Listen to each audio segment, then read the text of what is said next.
All right, so tonight we're going to be in the book of Genesis. Genesis, all right. Genesis is important book. It's the book of beginnings. Got to know the book. Now, there's a transition chapter that we really need to pay attention to tonight, okay? There's a transition chapter in the book of Genesis you just read about, right? Which one was it? Where we just finished. 36. All right. 37. 30, we're in 37, that transition chapter. The reason it is this. I thought you said the one we just finished. I'm sorry, no. It's the transition chapter. In other words, when you get to chapter 37, everything changes. Because, you've been reading about these two guys named Jacob and Esau, their escapades. Then you read about Jacob and where he was at. He comes back and he meets him. And then Jacob settles down, goes back to Bethel. You read all the generations of Esau. But then it's all about Jacob's family. His kids take the center stage. Okay? So let's go back and remind ourselves. If you go to 26 and 20, verse number, not 26, 28. 28 and verse number 15. That's it. That's where he is on his way down to Pandanaram. That's Jacob. But you may recall, she says, "Why am I thus? And the Lord said unto 2 nations are in thy womb." That's in chapter 25. And from chapter 25 to chapter 35, you're reading all about Jacob and Esau, and mostly about Jacob. But then in chapter 36, you're going to read about Esau and all of his generations. So in chapter 37, suddenly we're talking about the sons of Jacob. And that's going to take the precedence for the rest of the book. How many chapters are in the book of Genesis? Quick. 50. Very good. 50 is an easy number to remember. And the famous verse in chapter 50 is 50 and 20, right? It's a powerful one, ain't it? Jacob is looking at his brothers, and they're feeling guilty about what they did. He said, "Look, you meant it for evil, but God meant it for good." In other words, as the sister pointed out one night about her husband, what I thought was bad turned out to be good. It's one of those great verses where God just points out to you and says, "You know what? I don't care what you do. God's still going to have his way. And some of the things you think are bad, it was good. What you meant for evil, God meant it for good. God made something good coming out of what you was doing was bad. In fact, it was the right thing to be done, but your attitude was wrong, but God's added all to himself." Anyway, just a wonderful transition chapter.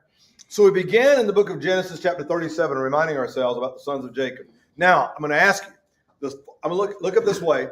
4 columns, right? The 2 in the middle are going to be Rachel and Leah. Their handmaids are on the outside. Bilhah and Zilpah. Leah, Rachel. So let's take Leah, because Leah's got all the kids, right? She's got a crowd of them. Now, we get her children in order. Reuben, Simeon, Levi, Judah. After that, when you go to Bilhah, because remember Rachel said, "You ain't giving me no kids. Go to my handmaid." Okay, so Jacob goes to Bilhah, and she has 2 kids. There are Dan and Naphtali. And then Leah can't have no more kids. So go into my handmaid. So you go to Leah's handmaid, which is Zilpah. She has Gad and Asher. And then God opens up the womb of Leah. She has 2 more sons, Issachar and Zebulun. And finally, Rachel has children, Joseph and Benjamin. And they had a girl. Dinah was Zilpah's girl, right? No, Leah. Leah, correct. Very good, very good. Trying to throw you off there to see it. But you got to remember the kids. It's important. Very important to remember the children. Now, if we've had some sons that have done some things bad so far, which sons have done evil? Reuben. What did Reuben do? Slept with his daddy's concubine, his wife. Levi and Simeon, what they do? They Killed the whole city. Shechem, right? killed the king and his Right, yeah. Hamor and his son Shechem and all the men of the city, right? So you got the first 3. That's Reuben, Simeon, Levi, and who's the 4th child? Judah. Very good. Can't confuse you with those tonight. That's good. So now we're talking about them. But Jacob has a favorite son. In the book of chapter 37, he's got a son. And we know the problem there. And we studied it last week. Just remind yourselves, Jacob loved Joseph. Gave him a coat of many colors. Joseph didn't help himself because he saw two of his brothers out there doing something they hadn't business doing. It was a tattletale and told on them. Who were the two sons? Two brothers. Was it Dan and Naphtali? What were they doing? Let's go back and let's look. It says the sons of Bilhah and the sons of Zilpah. Okay, so it's Dan and Naphtali and Gad and Asher, right? So he told on them. So he didn't endear himself to anybody, right? Excuse me, where's that located? I'm sorry, chapter 37, verse 3. The lad was with the sons of Bilhah, with the sons of Zilpah, and his father's wife brought to the father their evil report. What does it say in NIV at the end of verse 3? Verse 2, I'm sorry. Bad report. And then he gave him a coat of many colors in verse number 3. So he's a snitch, he's a tattletale, right?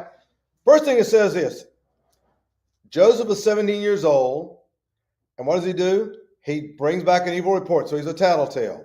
Verse number 3, Israel loves him more than other children. Give him a coat of many colors. That's the third. And when they saw that their father loved him more, they hated him and couldn't speak peaceably to him. So they hate their brother because of what their daddy is doing. But he didn't really endear himself either. Joseph says some things he probably didn't realize was not going to be good. Well, they're doing wrong, and daddy needs to know about it to stop them from doing that. Okay. Where did we finish, brother? What verse was we on? 4? 5? All right. Verse 5, and Joseph dreamed a dream, and he told it his brethren, and they hated him yet the more. So I'm trying to show you that the brothers, you could look at their outside and say, maybe they got a good reason that they hate Joseph. He dreams a dream. And by the way, would you say this is a supernatural dream? Absolutely. I would, yes. He's got the gift, doesn't he? It's like a prophecy, isn't it? The Bible says Joseph dreamed a dream, and he told it his brethren, and they hated him yet the more. And he said to them, hear ye, I pray you, this dream which I have dreamed. Now he's going to tell them about it. Now, we know that Joseph has dreamed a dream. Now, in the life of Joseph, you read at the end of the book in chapter 50, verse 20, he says, and as for you, you meant it for evil, but God meant it for good. This is what's happening in Joseph's life already. This is a dream that God gave him. He's actually learning some things, and he's going to say some things. He doesn't say it the right way, but what he's telling is absolutely true, isn't it? But it makes them mad. He says, and he said, hear ye, I pray you, this dream which I've dreamed. Now, Genesis 37, chapter 37, verse number 7. For behold, we were binding sheaves in the field. Lo, my sheep arose, and also stood upright. And behold, your sheaves stood round about, and made obeisance to my sheep. They bowed down to my sheep. That is a condescending dream. By the way, do the brothers believe it's supernatural? No. They believe that his boy's just making it up. And if it is a real dream, it's because he was thinking he's better than us. It makes it sound like he acts like he's better than we are. And they don't like him. Now, the Bible uses a very difficult word. It's a word that we don't like to use nowadays, and that's hate. But they hated him. Now, you might say that, ask your brother, well, I can't stand him. I hate him. But you'll take up for him. I don't think this is the kind of hate they're talking about. I think this is a deep-seated hate that they got for this guy. I mean, it said they hated him. The Bible said, and his brother said unto him, shalt thou indeed reign over us? They knew what that meant. Are you going to, quote, reign over us? By the way, will he reign one day? Yes. Yes. This is a prophecy. Probably should have kept it to himself. But he doesn't know any better. Reign over us, or shalt thou indeed have dominion over us? And they what? Hated him yet the more. It's just more and more. And by the way, this is what happens when you have hate. It festers. Look at the brothers. Now, 4 of the brothers that are already been told on, what are their names again? The 4 he told on? Yes. Gad and Asher, Dan and Naphtali. Correct. So he got 4 of them against. Now, all of them was mad with him. He told this dream. Are you going to, quote, reign over us? Are you going to have dominion over us? And they hated him yet the more for his dreams, underline that is plural, and his words. Does it say plural in your Bible? Does the word dreams? Which one? That's in verse number 8. Does it say dreams or dream? dream, Because of his singular. dream. What he had Mhm. said, yeah. You know, it does. The question always remains: how many dreams did he really have? This man is destined for greatness. By the way, may I ask you a question? This is a common theme, and I bet you're doing that right now. You start thinking about a guy that, wait a minute, he's going to be king one day. He's a good guy. God doesn't choose good men. That's what man does. Man chooses good men. God makes good men because there's nothing without him. You know what? Nobody's ever been good unless God made them good at it. Nobody's ever been anything at all until God made them like that. God doesn't choose somebody because they're a good person. Everybody's come short. But this man he chose. Just as he chose Jacob, right? He said in the mother's womb, the older will serve the younger. So they're angry with him. They're mad with him. And he told it to his what? Father and to his brethren. And his father rebuked him and said unto him, what is this dream that thou hast dreamed? Shall I, quote, now listen how he says this, thy mother. Is mama dead or not? Right here, no, not yet, right? Where is she? No, she ain't here.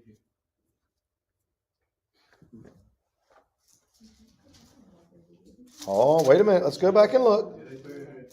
Yes, she was. She's Oh, I thought we buried her, didn't we? Yeah, we did. Right? 35 and 18. Yeah, Where tonight Rachel died. Very bad. soon. Yeah, and that's the point. It kind of looks like she's not dead yet. But this is the point we're trying to make. He said, now look, when God said, I'm the Father, I'm the God of Abraham, Isaac, and Jacob. I'm not a God of the dead, but of the living. Was Abraham, Isaac, and Jacob, were they still alive in Moses' day? Not to mankind, but to God they were. I'm not a God of the dead, but I'm God of the living. So understand that this is a belief system. And some have said, well, maybe this is because he thought of Rachel, that she is still alive, but Rachel has died. Rachel is dead. We know that. We've already read this. So it's kind of one of those verses you're like, how does he really see this? Shall you indeed reign over us? Your father rebuked him and thy, quote, mother in verse number 10. And that's the kind of one, it's kind of an odd one when you read that. And nobody's got a really good answer, but I always say that this woman's still alive. Maybe he thinks of her like that. I don't know. But again, his father, quote, rebuked him. Notice this. Israel or Jacob rebukes him. He doesn't know. He doesn't know. He loves him more than anybody else, but even he says, wait a minute, son. I ain't going to go along with that. Shall I, thy mother, and thy brethren indeed come and bow ourselves down to thee on the earth? And his brethren envied him, but his father observed the saying. Daddy had enough sense to say, wait a minute. But let me look on this a little bit. That does kind of, because Jacob's had some supernatural things happen in his own life. You got to remember, God spoke to this man, didn't he? Yes. Didn't he speak to him when he was down in Bethel, in Pandanaram, and say, it's time to go home? He spoke with him on his way to Pandanaram. God would speak to him, wrestle with the angel. He has an experience with God. And he said, wait a minute, let me talk. In fact, the last time he spoke with him, he said, don't get Big Bethel. You need to leave this place and get back to Bethel. But he observed it. But the brothers now are envy. So we've got a hatred and we got person envy. That's off the tied with jealousy. Now, jealousy will cause you to kill people. Somebody said, well, that's a husband and wife, a man jealous of his wife. We remember some years ago, I think they watched that movie about the woman that was her daughter was a cheerleader and they killed the other cheerleader, right? Remember that? Jealousy, trying to get ahead. Jealousy, man, I tell you, that's being envious. It does some things. That's why God always tells you, quit looking at everybody else, what they got. Don't look not every man on his own, look every man on his own things. Not his own thing, but everyone also on the things of others. Don't think about what you don't have. Try to help the other person out. God will supply your needs. But you get envious about what you need and what you want, he gets to you. It really does. Well, they envied him. And his brethren went to feed their father's flock in Shechem. Now, Shechem is famous, right? Did we just read about Shechem? And we know that when they settled down, it was Shalem, a city of Shechem, right? And that's in verse 18 of chapter 33. You know where Shechem is? It's famous because it's going to have a royal anointing there one day when Rehoboam will go to Shechem. What else is famous about Shechem? If I'm not mistaken, I think the Ark of the Covenant would be there later, wouldn't it? Where's the Ark of the Covenant now? Ain't made yet, you know, right? Just if y'all's listening out there, you know. All right, let me see if we can get to the, that's way too much. You can see Shechem, but it's not really got it where you'd like to see it. One of those real busy maps. Ah, there's Shechem, right there. There's Shechem. Okay. And you can see all the people are, all the nations are. But Shechem's kind of halfway down. Okay. There's Shechem. All right, everybody got it. That's Shechem. That's Shechem. I've learned maps. That all Jerusalem is, Israel is right there. Yeah. That's all of it. Yeah, that's all of it. Except Dan is here, but it really was down here. And they moved there, remember? Uh-huh. To Laish, they moved there. And of course, you got up here, you got Asher. Zebulun and Naphtali, of course, that's where Galilee is, where Jesus spent most of his time. And that's from the book of Isaiah. All right, so they go to feed their father's flock in Shechem. And Israel said unto Joseph, do not thy brethren feed the flock in Shechem? Come, and I will send thee unto them. And he said unto him, here am I. And he said, go, I pray thee, and see whether it be well with thy brethren, and well with thy flock, with the flocks, and bring me word again. So I sent him out of the vale of Hebron, and he came to Shechem. Now, Hebron is more south, right? Remember, David would be king down in Hebron before he would be the king over Israel. In 2 Samuel chapter 2 or 3, down in Hebron. I don't know why it popped in my head. It's in chapter 5, and it becomes over all of Israel. The men of Hebron. Here it is. It's in chapter 2. David inquired of the Lord, and David inquired of the Lord, saying, shall I go up to the cities of Judah? The Lord said to him, go up. And David said, whither shall I go? And he said, to Hebron. And the Bible said when he got there, the men of the city of Hebron, they made him their king. They're in Hebron. Hebron's a very famous city for that reason. Hebron is down here. That's southern, okay? Down in the south. That's a later map. So here's the storyline, okay? We all know that he's got a dream. He dreamed about the sheaves. And he told it, his brothers hated him. Now, they already hated him because of how his daddy loved him more than everybody else. Gave him the coat of many colors. And obviously, he's a tattletale. Then he says this dream. Even daddy rebukes him. And then he says, the boys go to feed the flock, and he didn't have to go. He's at the house, right? Standing underfoot with daddy. Daddy says, boy, go check and see how your brothers are doing. They're doing that work and make sure they're doing. In other words, you know what he's saying. Make sure them boys doing what they're supposed to do now. You're the hall monitor. You know, you always had somebody in class when the teacher go out, she'd take names. They don't do that anymore, do they? Made him foreman, that's right. In other words, he was foreman. Just if they're doing what they're supposed to do. And that's how the brethren, you know how they feel. All right, let's go back. I forgot to put it in the right place. Now I'm off kilter here. There we go.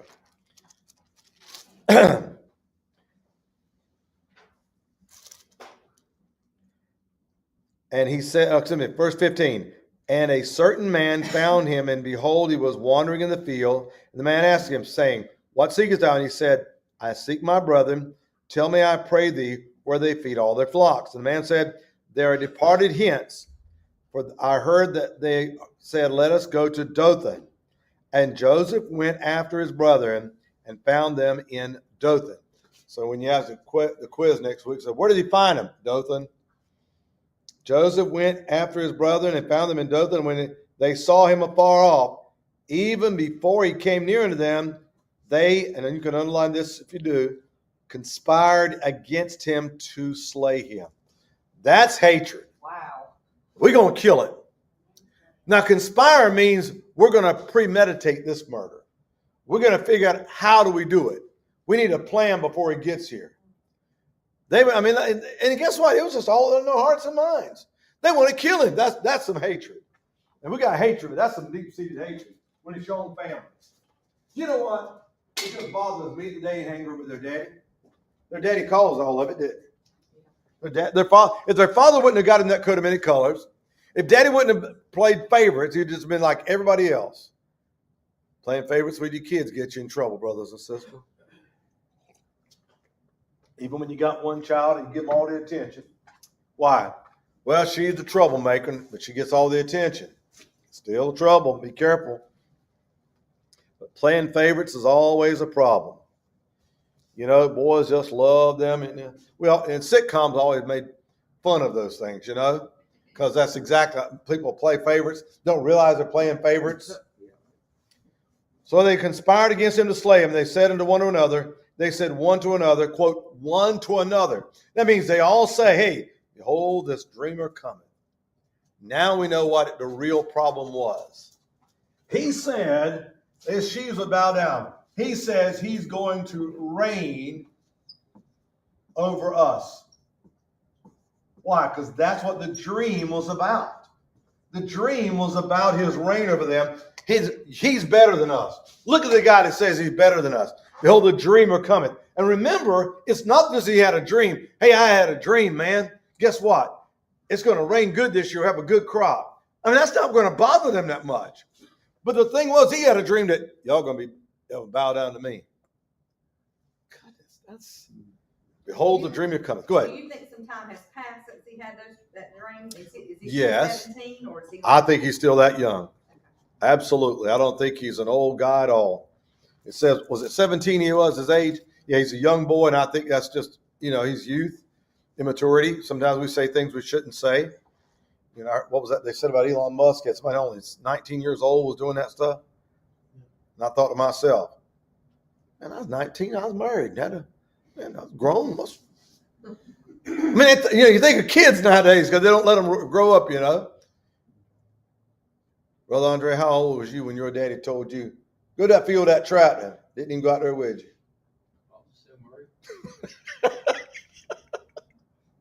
I mean, they give you heavy pieces of equipment to work with, and ain't even watching you. Guess what? We growed up quick, didn't we? We learned how to do a lot of things. His brothers, though, are significantly older than him, though, correct? Well, they're older, but remember, Benjamin is the one who was really young. There's a lot of years passed before he had Benjamin. You may recall he was down in Pandanaram, and there was time had gone by. You got to go to Shechem, and then finally she has, at the end, she has Benjamin as she dies. Well, the other boys are down there for 20 years. He was down there, so they're at least 20 years older than Benjamin, but that's a lot of years. I think he's a little closer than Benjamin, but yeah, they're a lot older. But again, it's you just feel like this is a bad hatred. It's been brewing for a long time, right? Because you'd wonder, you say, has he been doing this whole 17 years? Did it just started, made him the coat of many colors? Or has he always treated him like that? He was always the better kid. He always got so-and-so at Christmas time. We all got a piece of fruit. He'd get a piece of fruit and a toy. That kind of thing. We probably treat him like that because of who his mother was. Absolutely. Absolutely. Did he play favorites with his wives? Oh, yes, Lord. Yes. Yes, he loved Rachel more than them all. You could tell how he lined them up. Remember how he lined them up? Yeah. Put her and Joseph in the rear. All right, let's move on. Well, come now, therefore let us. Oh, let me underline that. I forgot that. Because I want to make sure it was us. Slay him. Now, if you underline that in verse number 18, slay him. It says, let us slay him and cast him into some pit, and we will say some evil beast hath devoured him. We shall see what will become of his dreams. Again, that's the problem. Because he thinks he's better than them. He's going to reign with what's going to become of his dreams. That was the sticking point. That's what really needled them so hard. He thinks he's better than us. He's going to reign over us. We'll see what happens to his dream. It ain't going to come to pass. We'll kill him. And it ain't going to happen. Remember? Sometimes there's a thing called fate. I saw that in the movie. I don't know if you saw it, but I saw that.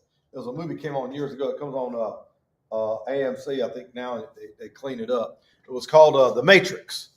Remember the movie called The Matrix? Anybody ever see that movie? Most people have seen it. Well, at the end of the movie, the villain says, all right, I got you, Neo. You ain't got nothing to do, and there's no way I can kill you if you're supposed to be the one. Then the guy just kills him, right? Fate. And I thought about that's exactly what happens with God. You think you're going to thwart it when the truth is you can't deny that it's going to happen.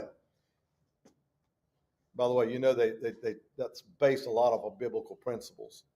A lot of that movie, that's where they got a lot of what they got out of there, right? The Matrix? Yeah. I've seen that before. Because the one that you can't stop, if that's the one, there's no way I can kill him, and I've got everybody's dead, I'm about to kill him, there's no way I can do this.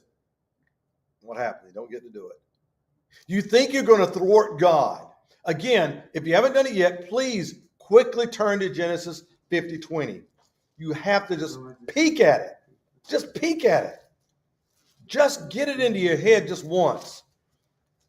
But as for you, ye thought evil against me, but God meant it unto good, to bring to pass as it is this day, to save much people alive. Anybody got that NIV? Read it from the NIV. You got that, sister? Yeah. Read the NIV version. You intended to harm me, but God intended it for good to accomplish what is now being done, the saving of many lives. Yeah.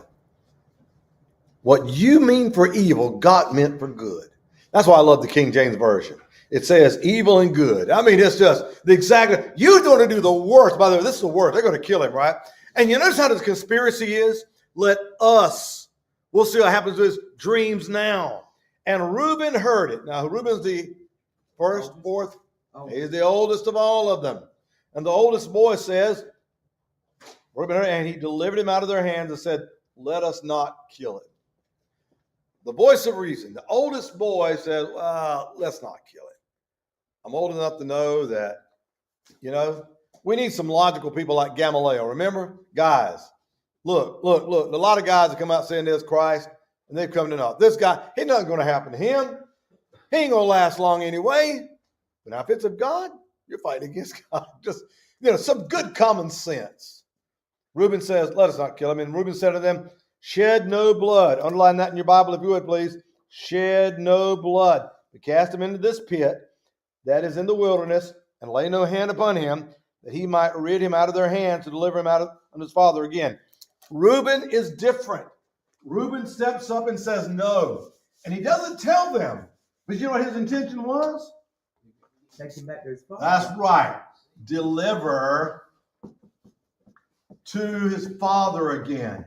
He really intended, if you don't kill him, I'll get him back to his daddy. This isn't right. Now, sometimes it's hard to talk against your own family. You ever had it hard to speak up in your own family and say some things you need to say? And what he should have said, guys, and this is a sin. We ain't going to kill him and leave it at that. But he says, let's put him in this pit. You're trying to appease them at the same time. I'm taking something from them, but I got to give them something. I can tell you the night I got the phone call. They tracked me down. Brother Glenn, you said so-and-so.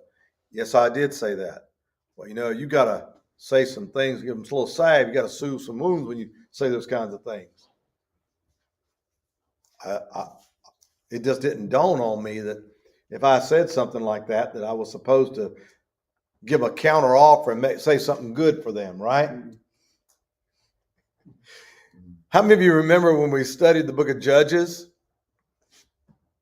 And they came and said, Gideon, you didn't call us. Remember Ephraim?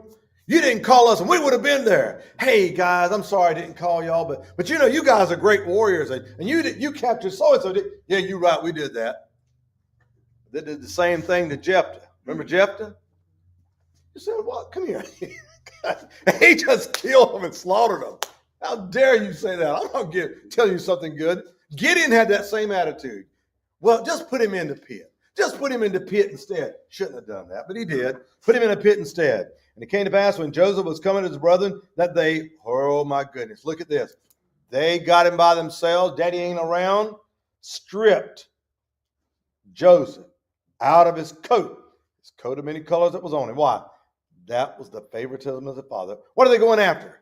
The dream, the coat, and they took him and cast him into a pit. And the pit was empty. There was no water in it. And there was no water in it.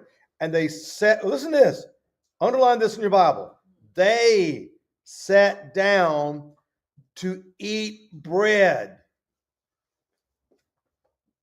Later you will listen and state, they will look back on their lives and Judah will say these words, when we heard his cries as he was in that pit. We're sitting there eating our lunch, don't bother us a bit. And we heard this boy crying out for his life. Our brother's begging for his life of our hands.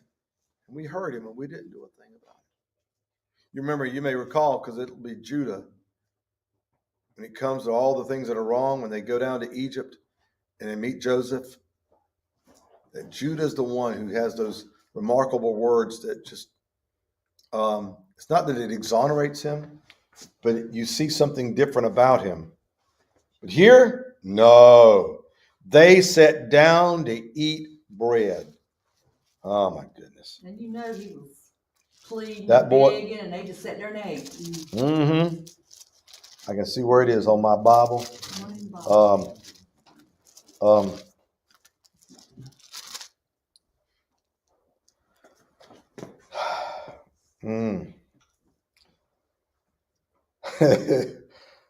I wanted to read this for you. It says,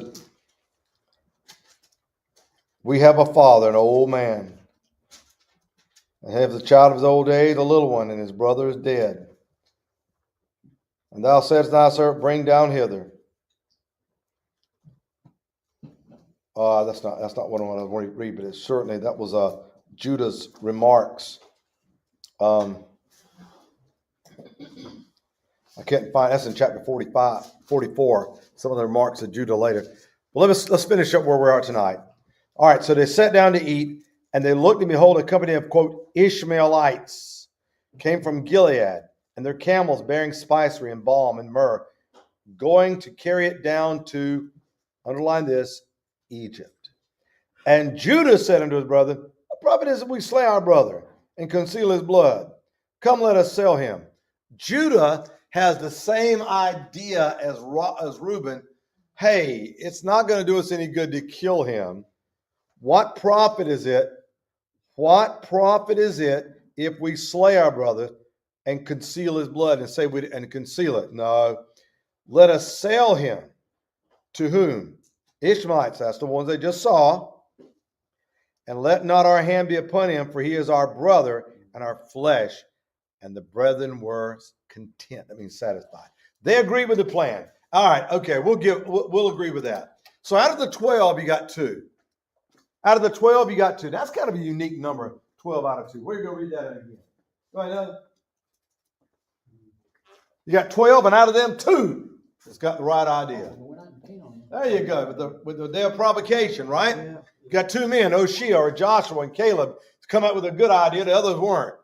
But at least two guys stood up and said, hey, let's not kill him, but let's sell him to the Ishmaelites, the ones we saw.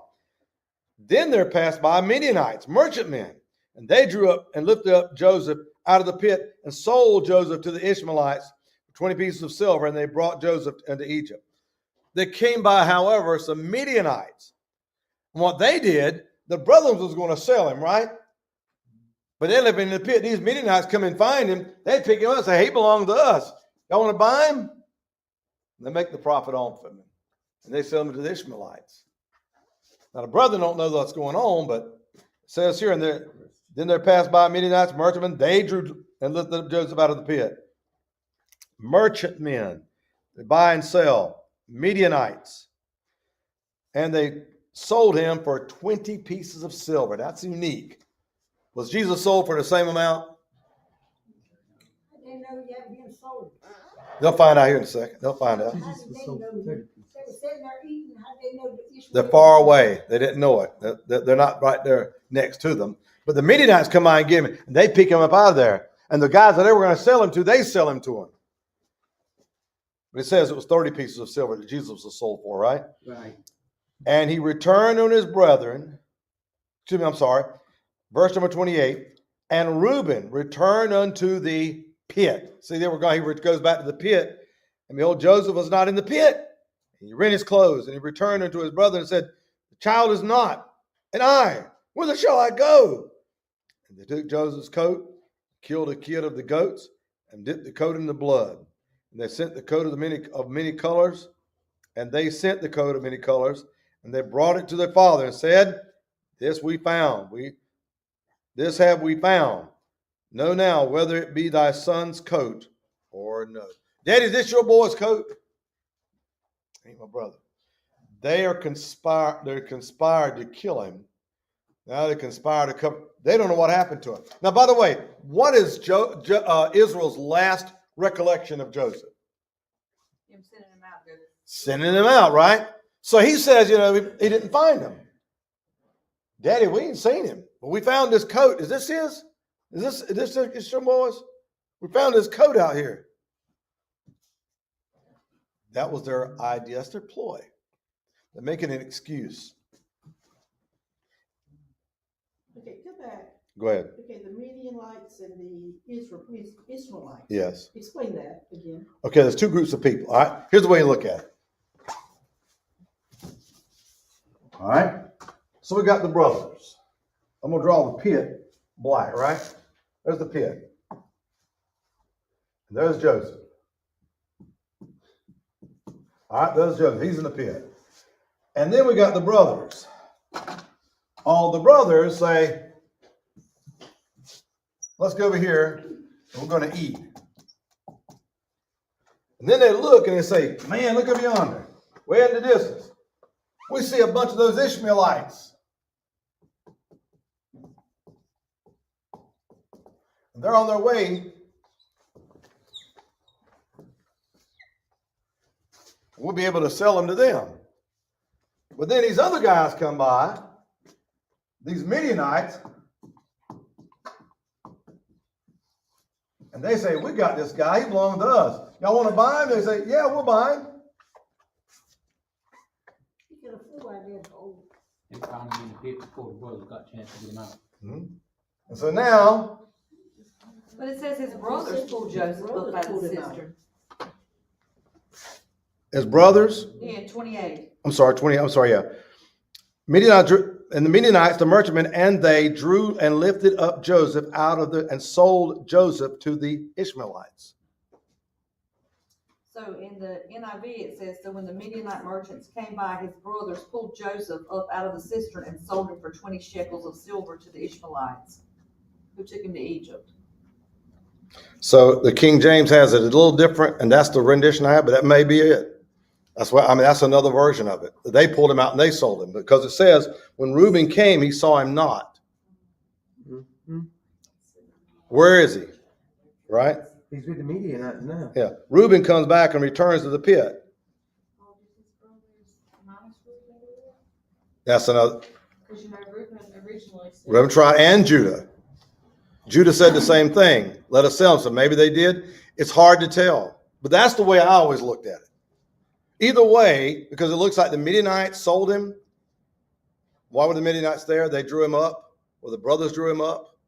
Because that's always a confusion. That's the way I looked at it. That's what was explained to me years ago. You're saying the Midianites. Picking him up when they sold him. As opposed to saying that Joseph's them, that the other brothers sold it without Reuben. So that's another way to look at it. It's always that, because in the King James it looks this way. I know the NIV has that too, and nobody really knows, because it always, well, Reuben didn't know about this because they were all eating together. Mm-hmm. And then Judah also said, now Judah did say, let's sell him to the Ishmaelites. So what was going to happen originally was going to happen. But it's always a point of contention. That's the way I was trained. But I'm not going to argue the point, because it is not that much to, he was sold. But Reuben comes back and Reuben's upset, because Reuben says, where's he at? Reuben returns to the pit. And I think that's why some of the commentators will believe that, because it says he comes back and doesn't find him. But anyway, they lie to him and they tell Daddy, the big lie, and they're going to hide it. By the way, how long are they going to hold on to this lie? For years, they're all in the. A long time. I bet they'd have died with that if it hadn't been like Joseph, you know. They were never gonna tell their daddy Yeah, I what bet they they done. would have died with that secret. They weren't never gonna tell him. Think about it. Does that still happen? Yeah. Yeah. Yes. And you know what I tell people? There's some things you don't need to tell. You need to die with you. I told somebody it's kind of like them scars. If I got a pacemaker, it needs to die with me. Because listen, I've lived long enough in a room with people. The people will tell you everything. And they'll get to the end of their life and they want to clear their conscience and they'll say some things. But you know, good and well, don't say that. You know, so-and-so, that young belong to them, belongs to me. That's my child. I want to let y'all know that before I died. Me and her had an affair. Now the daddy's like, and all the children like, Yeah. That should never. don't say it. There's some things you need to listen. I have got story after line. So many things people will tell you, like, but people will clear their conscience at the end of their life because they feel bad. They have no but they're not thinking about the other person. I said, look, well, if I tell somebody to get it off my chest, no, did God forgive you? That's sufficient. You know, there are things you don't need to be telling people. You're destroying lives you don't need to destroy. Well, the truth's welcome. Name of one truth that needs to be known. Did Jesus die for you and forgive you? Yeah, that's all you need to know. That's sufficient. The blood of Jesus takes care of all the rest. But they won't know the truth. The only truth is Jesus. All this other really doesn't matter. Because that's what happens. Anyway, this will be a long lie because you got 7 years, right? 7 years of good. Then you got 7 years of famine. That's when they're going to come down, right? Yeah. After 14 years. Right? So it's going to be a long time. A long time. Because he's 30 years old when all that comes to pass? We'll get to it later on. So at verse number 35, and all his sons and all his daughters rose up to comfort him. Now that says daughters. More than one. Correct. It says daughters. He gets married again, too. No, I'm thinking that's not. Abraham. Yeah, think about Abraham. Yeah, I'm thinking about. So Dinah wasn't the only daughter. It says daughters. More than one. There's another one. I don't know. I don't know all those answers. You can read and speculate on those. It's a good point to say, where did all this come from? You got so many more. We got more questions. We got answers. We can ask Jacob when we get to heaven. Amen. And then it says, but he refused to be comforted and said, for I will go down into the grave unto my son mourning. Thus his father wept for him. This is the absolute most selfish thing you ever heard in your life. They're trying to comfort their father. You know, their father is destroyed, and all these boys is trying to comfort their daddy. The girls are trying to comfort their daddy. I don't care about y'all. I'm gonna mourn for him. I love him. Well, what about us? Y'all don't matter. It's what you love, you know. I mean, that's me. God forbid that I'm dead and my wife's going by the casket, crying and crying. I hope she will. Oh, that ain't gonna happen. Not big. I can't live. I can't live. I can't live. And my two boys is holding her up, getting her by. Like, what are they for here? I mean, you got your family, you know? I mean, think about it. He says he refused. Listen, he refused to become, I will go down to the grave. And my son, I'll mourn for him all the days of my life. That's a man that is just obsessed. He's just, you know, you understand what happened. But Israel makes the cardinal sin.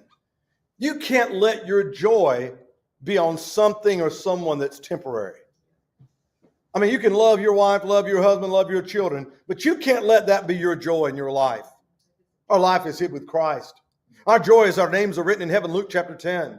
We cannot do that because that's what happens. Enjoy them all you have, but time is going to change. It will change. And that's what he did. Well, and the Midianites sold him into Egypt to Potiphar, an officer of Pharaoh, and the captain of the guard. Again, Potiphar is who? Officer. Captain of the guard. He's a military man. Okay? He's a captain of the guard. Now, perhaps he was over the prison, as some would speculate. That's another speculation, that when he gets thrown into prison, that Potiphar was over the prison. He was a captain of the guard. But again, Potiphar. Now Joseph is sold. Now, what we're going to read, so we're all about the boys. We're not really reading much about Israel. It's all about the escapades of all the sons. And it's going to continue the rest of this book.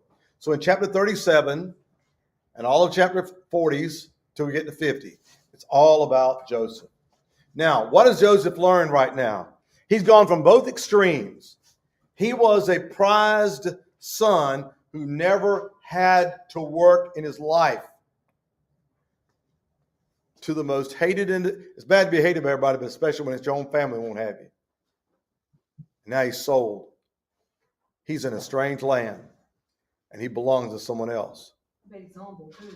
I bet that humbled him. It changed. He knew he was his dad's favorite. He knew it. Yeah, but you don't know, until God gets you out of there, how are you going to see things? Yeah. Have you ever had God have to do you like that to train you? Mm-hmm. This is what's happening in his life. You see, you think, well, God, why would you let adversity like this happen to a man like this? What's he going to learn at Potiphar's house? Well, let's read it. Amen. Go ahead. Verse 36. Now the Midianites sold him. When did they get him? They sold him into Egypt. So it sounds like they sold him to the Ishmaelites, right? They were still the bottom. No. They sold the Midianites, right? It says the Midianites sold him. Yeah. So it tells you. When did they get him? So earlier, was it the Midianites when they sold him to the Ishmaelites? Is that what it means? That's what I'm asking. Well, right here it says the Midianite merchants came by.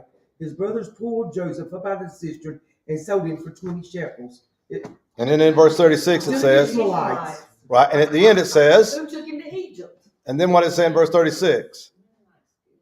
Meanwhile, the Midianites Midianites sold sold Joseph in Egypt to Midianites. Potiphar. That's right. How did Midianites get into shit? So it sounds more like the Midianites. It comes all the way back. The Midianites, so if the Midianites sold him, then they sold him into Egypt. Right? Points more like what I was thinking, right? Again, that's where it was taught to me. That was the reasoning.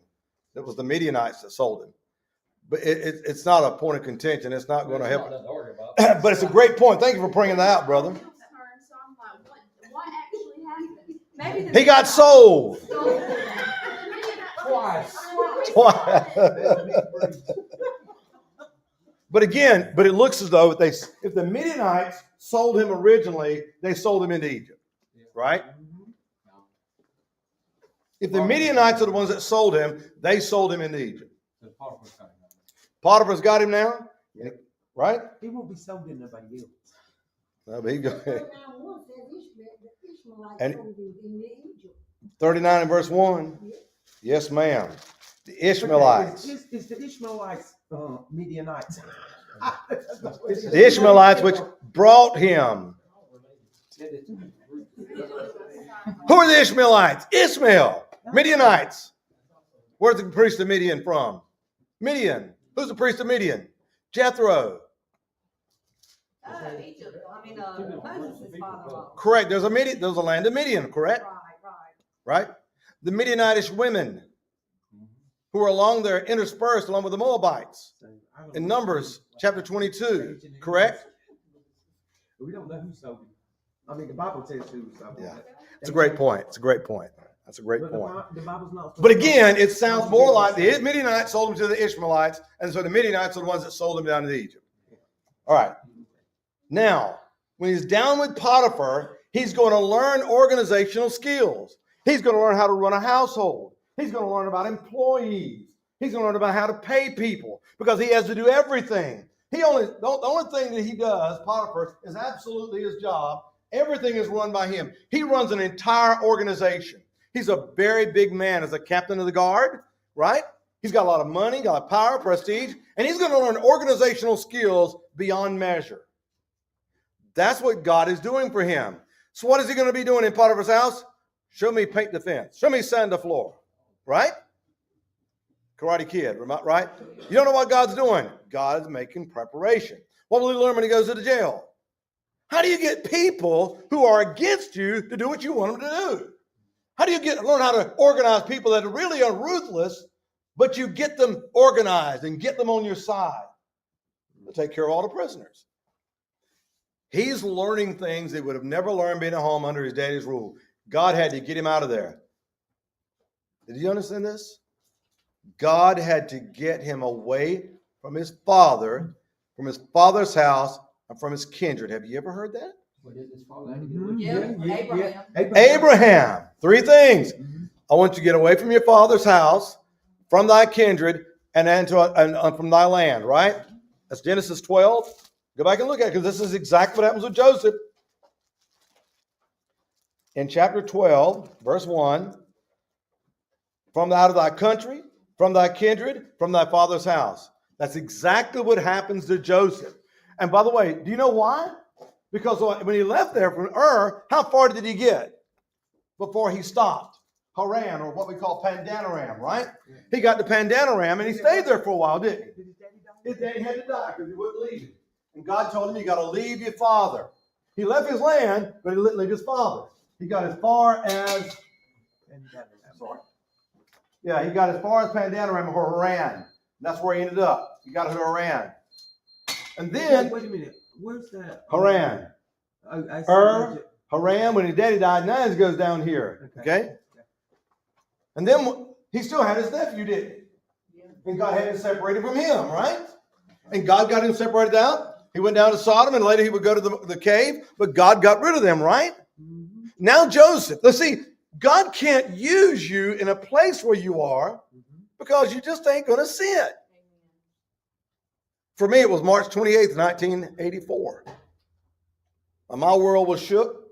I'd have been the same guy, shy, couldn't say much, and just until you face adversity like that and God says you're going to do what I tell you to do, and everything changes. You've had those events in your life where God has to just get you out of your realm to be able to speak to you because you're just in a rut. So I can't believe this happened to me. And God's like, I'm trying to get you where I can use you. By the way, I'm going to teach you. And that's what's going to happen with Joseph. He's going to learn great skills. He's going to learn all those things. And when the time is right, he's ready to go. You got to teach. Well, how's he going to be over everything? I already know how to run things. God has already taught me. Okay? We'll pick up there next week. We'll start at 38. That's 8 o'clock. We got to stop. Yeah, it's great. It's great storyline. But listen, that thing with the Midianites and the Ishmaelites, that's been a controversy for years. But the Bible's not really supposed to contradict itself. It looks like it does there, but I don't know. But the King James doesn't. Okay, It reads that way. Because the King James said the Midianite merchantmen, they passed by the Midianites merchantmen, and they lifted up Joseph out of the pit and sold Joseph to the Ishmaelites. Now, what good would the Midianites be there if they didn't sell him? What was their role in being there? Why is this the same thing? Well, right, but once they sell them to the Ishmaelites, then over in 36, now it says the Midianites sold them again. But 36 means they sold him into Egypt, right? It's reiterating. Right. You're just reiterating that the Midianites sold him into Egypt to Potiphar, right? It's a controversial, but he got sold. We'll leave it at that. How's that? It got so. Could have been worse. Could have been worse. We got it. By the way, don't forget tomorrow night. We got the 125s tomorrow, okay? Got the 125s tomorrow, for those of you who don't know, okay? Let's do the table tonight. God bless you. Have a good evening. See you tomorrow.